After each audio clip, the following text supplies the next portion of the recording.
గురువారం దినాన ఆయన సన్నిధిలో కొద్ది గంటలు ఆయన సన్నిధిలో ఉండడానికి దేవుడు సహాయం చేసిన దేవునికి కృతజ్ఞతాస్తుతులు చెల్లించుతున్నాను. హల్లెలూయా, హల్లెలూయా. మరి సమయం ఇచ్చిన దాసులు డేవిడ్ పాల్ గారికి నా ప్రత్యేకమైన వందనాలు చెల్లిస్తున్నాను. ఈ సమయంలో కొద్ది నిమిషాలు మనం దేవుని వాక్యాన్ని ధ్యానం చేసుకుందామండి.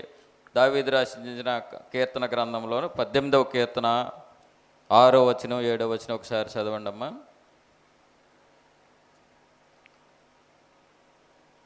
18వ కీర్తన దావీదు రాసిన కీర్తన.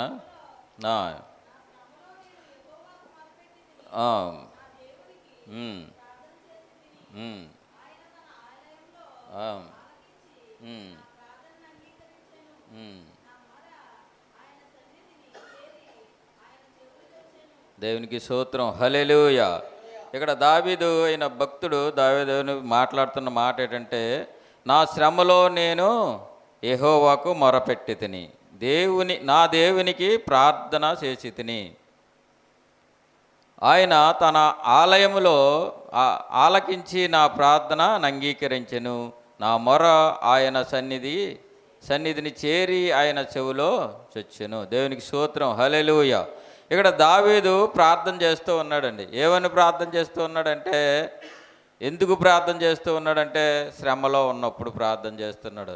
శ్రమలో నేను దేవునికి ప్రార్థన చేస్తున్నాను, మొరపెడుతున్నాను. మనకు శ్రమ వచ్చినప్పుడు మనం ఏం చేస్తూ ఉంటాం? ఎక్కువగా మన శ్రమ వచ్చినప్పుడు ఏం చేస్తూ ఉంటామండి? ఏదన్నా వ్యాధి వచ్చిందనుకో ఏం చేస్తాం? డాక్టర్ గారి దగ్గరికి వెళ్తాం. ఏదన్నా బాధ వచ్చిందనుకోండి, లేదా ఇంటి పొరుగు ఇరుగు పొరుగు వారితో యుద్ధం, లేకపోతే ఏదన్నా గొడవలు వచ్చినాయి అనుకోండి, ఎవరి దగ్గరికి వెళ్తూ ఉంటే పక్క వారి దగ్గరికి, బంధువుల దగ్గరికి, లేకపోతే వాళ్ళ లోకల్ లీడర్స్ దగ్గరికి వెళ్తూ ఉంటాం. ఇక్కడ దావీదు శ్రమ వచ్చినప్పుడు ఏం చేస్తూ ఉన్నాడంటే దేవుని సన్నిధి కూర్చుని, దేవుని సన్నిధిలో కూర్చుని మొరపెడుతూ ఉన్నాడు.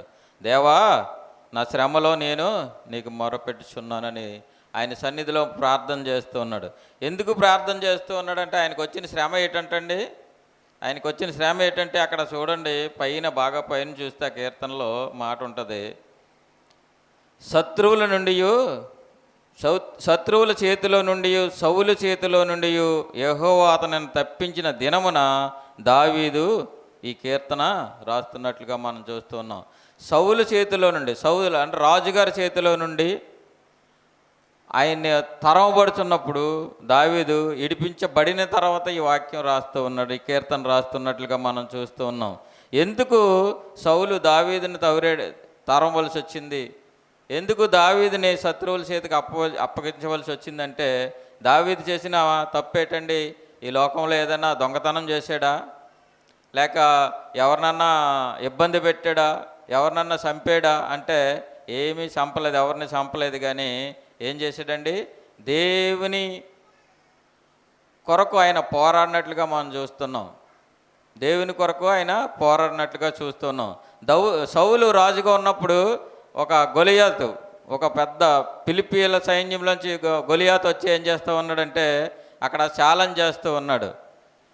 ఎవరైనా దేవుని ప్రజలపైన ఛాలెంజ్ చేస్తున్నాడు, మీలో ఎవరైనా నన్ను జయిస్తే నా సైన్యంనంతా జయించినట్టే అని గొప్ప సవాలు ఇసురుతూ ఉన్నాడండి. కానీ అప్పటికి దావీదు ఏ యుద్ధ రంగంలోనే ఉన్నవాడు కాదు. ఏం చేసేవాడు? దావీదు మొదటగా గొర్రెలు కాసేవాడు. గొర్రెలు కాసుకుంటున్న దావీదు వాళ్ళ అన్నగారులకి క్యారేజీ పట్టుకెళ్ళడానికని వెళ్ళాడు. అక్కడ ఈ గొలియాతు ఏం చెప్తూ ఉన్నాడంటే, ఇదిగో నా మీదకి ఎవరైనా రాగలరా, నన్ను ఎవరన్నా ఓడించగలరా అని సవాల్ చేస్తున్నప్పుడు అక్కడ వీళ్ళెవ్వరు కూడా, అంత బలము గల వారు కూడా ఏం చేస్తున్నారు? యుద్ధ నేరపరులు, వాళ్ళ దగ్గర ఆయుధాలు ఉన్నాయి, అన్నీ ఉన్నప్పుడు కూడా ఈ గొలియాతు అన్నవాడిని చూసి భయపడిపోతూ ఉన్నారు. గొలియాతు చూడడానికి ఎలాగ ఉన్నాడంటండి? ఇంచుమించు 6 అడుగుల ఎత్తు పైన ఉన్నాడు. భయంకరంగా మంచి బలాఢ్యుడు అనమాట. అతను చూస్తేనే ఆ సైన్యం అంతా అల్లిపోతూ ఉన్నారు. శ్రమ వచ్చినప్పుడు మనం ఏం చేస్తూ ఉంటాం? శ్రమను చూసి మనం భయపడిపోతూ ఉంటాం, అల్లిపోతూ ఉంటాం, చాలా భయంకరమైన పరిస్థితిలోకి వెళ్ళిపోతూ ఉంటాం. అలాగే ఈ సైన్యం కూడా పక్కే వెళ్ళిపోయి నించుని చూస్తుంది ఆయన సవాలు విసురుతూ ఉంటే. రాజుగారు ఏం చేయాలండి? రాజన్న వెళ్ళాలి కదా యుద్ధానికి. రాజుగారు కూడా మూలం కూర్చుని దాక్కుని ఉన్నాడు. అటువంటి సమయంలో ఈ దావీదు గారు అక్కడికి ఆ ప్రదేశానికి వచ్చినప్పుడు, ఆయన క్యారేజీ పట్టుకుని వచ్చినప్పుడు ఏం చేస్తున్నాడంటే ఈ సవాల్నే ఆయన ఆలకిస్తూ ఉన్నాడు. ఆలకించి ఆయన అంటూ ఉన్నాడు, దావీదు అంటున్నాడు, సున్నతి లేని ఈ ఫిలిప్పీయుడు నన్ను లేకపోతే నా ప్రజలను, నా దేవుణ్ణి దూషింతాడనేసి గొప్ప రోషంతో ఏం చేశాడంటే ఆయన మీదకి యుద్ధానికి వెళ్ళడానికి తయారయ్యాడు. యుద్ధానికి వెళ్ళడమే కాదు, యుద్ధంలో ఆయన్ని ఏం చేశాడంట, గొలియాతుని చంపేశాడు. చంపిన తర్వాత మరి అక్కడ ప్రజలందరూ ఏం చెప్తూ ఉన్నారండి, గెలిచిన వాళ్ళకి జై జైలు కొడతారు కదా. జై జైలు కొడుతుంటే దాక్కున్న రాజుగారిని ఏమని చెప్తున్నారు, రాజుకి 10,000 ఇస్తూ ఉన్నారు, దావీదుకి ఏం చేస్తున్నారు, 10,000 జై జైలు కొడుతూ ఉన్నారు. వెంటనే రాజుగారికి ఏమొచ్చిందండి, కోపం, అసూయ పెరిగిపోయింది. అసూయ పెరిగిపోయి ఈ దావీదుని ఎలాగన్నా చంపేయాలి, ఉండకూడదు, ఈ లోకంలో ఉండకూడదని కక్ష పట్టి ఏం చేస్తున్నాడంటే తరుగుతున్నాడు. శత్రువుల చేతికి ఆయన అప్పచెప్పేశాడు. సైన్యాన్ని అంతటికీ పురమాయించాడు, మీరు వెళ్ళి దావీదుని చంపేయండి అనేసి.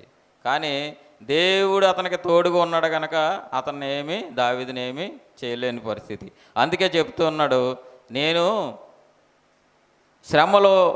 నా శ్రమలో నేను యెహోవాకు మొరపెట్టి తిని నా దేవునికి ప్రార్థన చేసి తిని. మనకు శ్రమ వచ్చినప్పుడు మనం కృంగిపోతుంటాం, మనం ఎంతో బాధపడిపోతుంటాం, ఎంతో నీరసపడిపోతుంటాం. కానీ ఇక్కడ దావీదు అలా చేయలేదండి. ఏం చేశాడంటే, గొప్పవాడు నా దేవుడు గొప్పవాడు, నన్ను తప్పించగలగా సమర్థుడని తెలుసుకుని ఏం చేస్తూ ఉన్నాడంటే ప్రార్థన చేస్తూ ఉన్నాడు.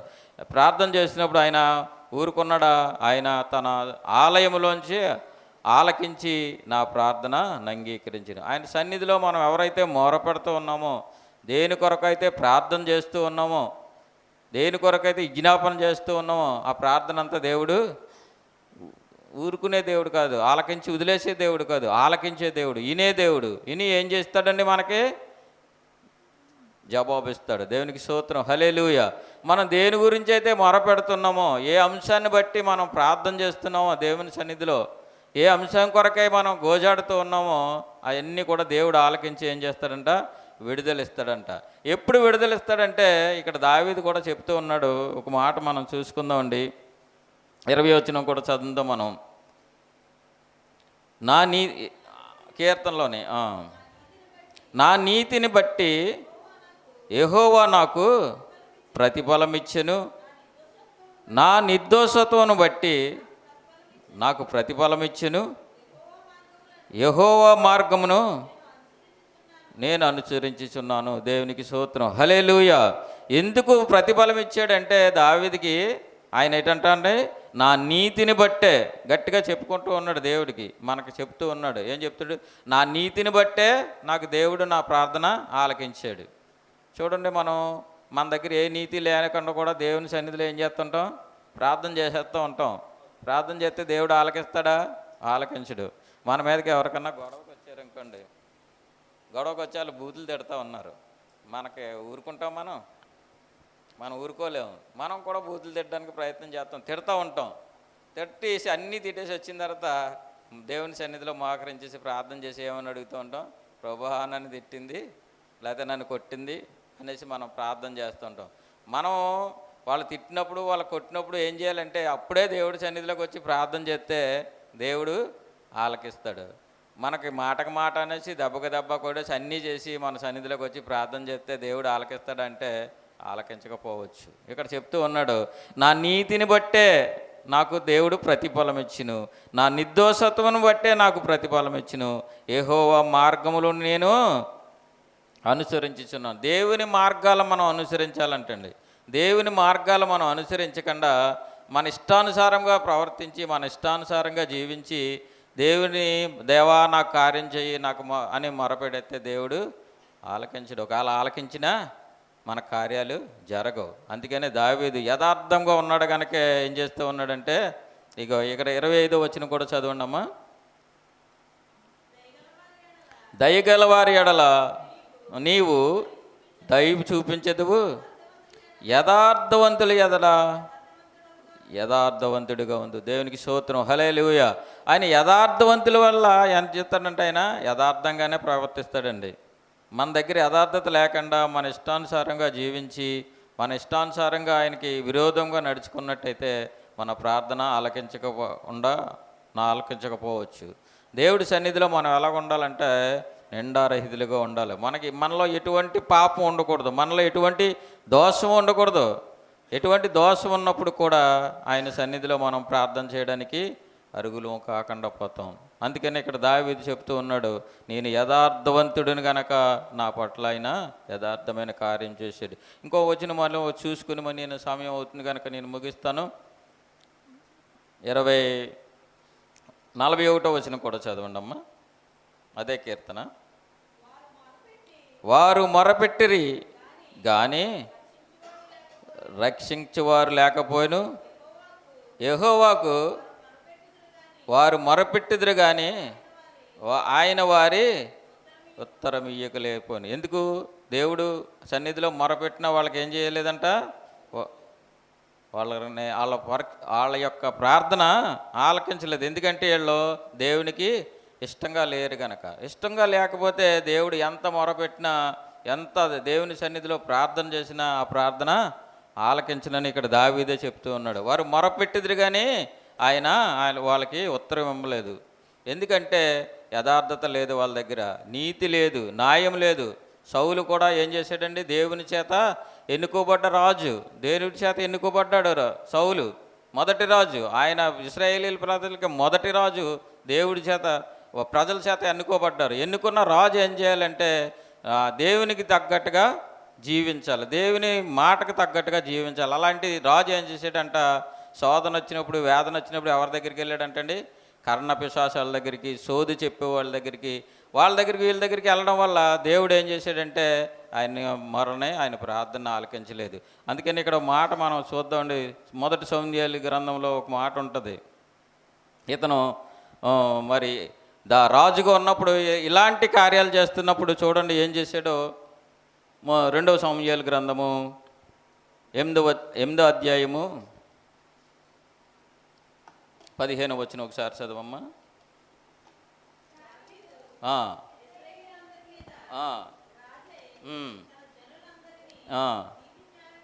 నీతి న్యాయములు బట్టి ఏలుచుండును. దేవునికి స్తోత్రం. ఆ తర్వాత సౌలు రాజు ఏం చేయాడంటే కర్ణప్రశాసాల దగ్గరికి, లేకపోతే సోదిగాండ్ల దగ్గరికి, ఇలాంటి వాళ్ళ దగ్గరికి వెళ్ళడం వల్ల దేవునికి కోపం వచ్చి ఏం చేశాడంటే సౌలుని నాశనం చేసినట్లుగా మనం చూస్తున్నాం. యథార్థంగా ఉన్నాడు కనుక దావీదుని ఏం చేశాడంటే ఆయన తర్వాత రాజుగా చేశాడు. అందుకనే దావీదు యథార్థతను బట్టి కీర్తన రాసినట్లుగా మనం చూస్తున్నాం.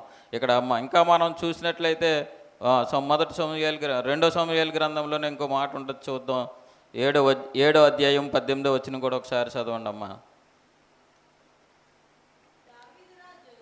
దావీదు రాజు లోపల ప్రవేశించి యెహోవా సన్నిధిని కూర్చుండి ఇలాగ మనవి చేసెను, నా ప్రభువా యెహోవా,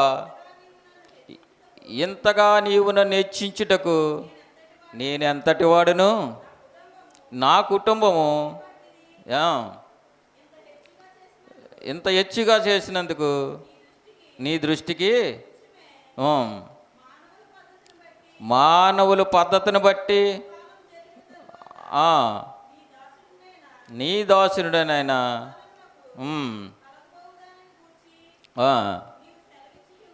దేవునికి స్తోత్రం, హల్లెలూయా. చూడండి, మానవుల యొక్క తప్పిదను బట్టే వారికి చేసిన ప్రార్థనకి జవాబు రాకపోవచ్చు. ఇక్కడ దావీదు యథార్థంగా ఉన్నాడు కనుక ఇక్కడ చెప్తున్నాడు, ఇంతగా నన్ను హెచ్చించుటకు నేనే పాటి వాడిని. దావీదుని హెచ్చిస్తూ ఉన్నాడండి, దావీదుని అంతకంతకు ఎద్దిస్తూ ఉన్నాడు. ఇంకా ఒక మాట చూస్తే సౌలు అంతకంతకు నీరసపడిపోయాడంట, దావీదు అంతకంతకు వర్ధిల్లినట్లుగా మనం చూస్తున్నాం. ఎందుకు దావీదుని దేవుడు ఆశీర్వదించాడంటే దేవునికి దావీదు యథార్థంగా ఉన్నాడు, యథార్థ హృదయంతో ఉన్నాడు. మనం కూడా యథార్థంగా జీవించి ఆయన సన్నిధిలో మొరపెట్టినట్లయితే తప్పకుండా దేవుడు మన కార్యాలు సఫలం చేస్తాడు, మన కుటుంబాలను దీవిస్తాడు. దావీదు కుటుంబాన్ని కూడా దేవుడు ఆశీర్వదించినట్లుగా ఈ వచనంలో మనం చూస్తున్నాం.